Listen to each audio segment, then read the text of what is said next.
Hi, I'm Chuck Dorsett for Weaver Leathercraft Supply.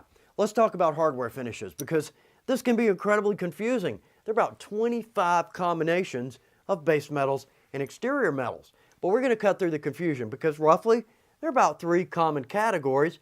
We're going to look at all 3, but also I've added straps and belt blanks so we can get a feel for what a certain finish is going to look like on a certain leather. All right, first category, stainless steel. Now, always going to be more expensive, but what we're paying for here is durability and strength. Now, on a Fibings red oil dye strap, that just pops. English bridle, always, very clean look. Now, timeless classic, black with stainless is a classic, very crisp look.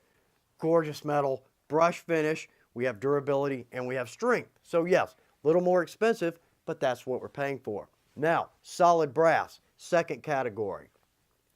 And there are a number of things I like about brass. First off, solid brass. Therefore, I can polish that for years to come. Even out in the elements, that's going to remain true and beautiful. Or I can simply let it be, and over time, it's going to pick up a very rich patina, almost an antique look. Now, I've dropped in a nickel buckle. These are our water buffalo belt blanks.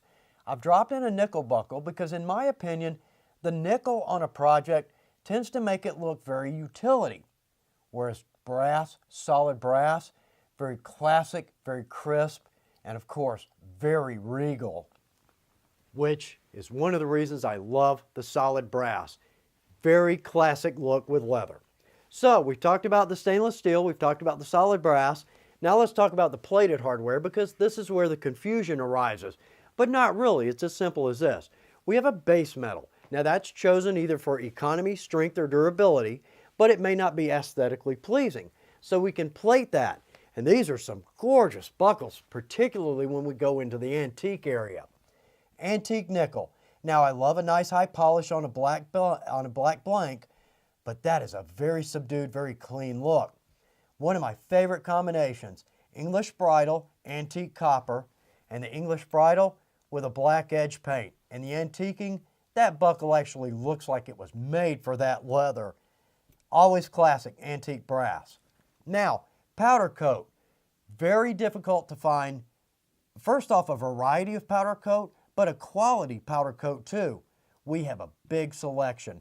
Now, this is a natural veg tan that I could antique or I could stain, but with the black edge paint on that, the black hardware and the black buckle, that is striking.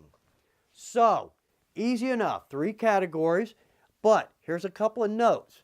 Now, the plated metals, not necessarily good for the elements. You will see some rusting there.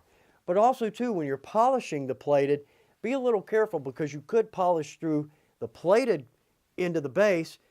Could be pretty cool if that's what you're looking for and if you do it right. But also, last thing, one trick, if you have a piece of hardware and you're not sure if it's good for the elements or not, use a magnet. If the magnet sticks, most likely it's an ore-based base metal, most likely going to rust. If the magnet does not stick, most likely that should be good in the elements. Well, I hope this clears up all your confusion. Good luck with your projects.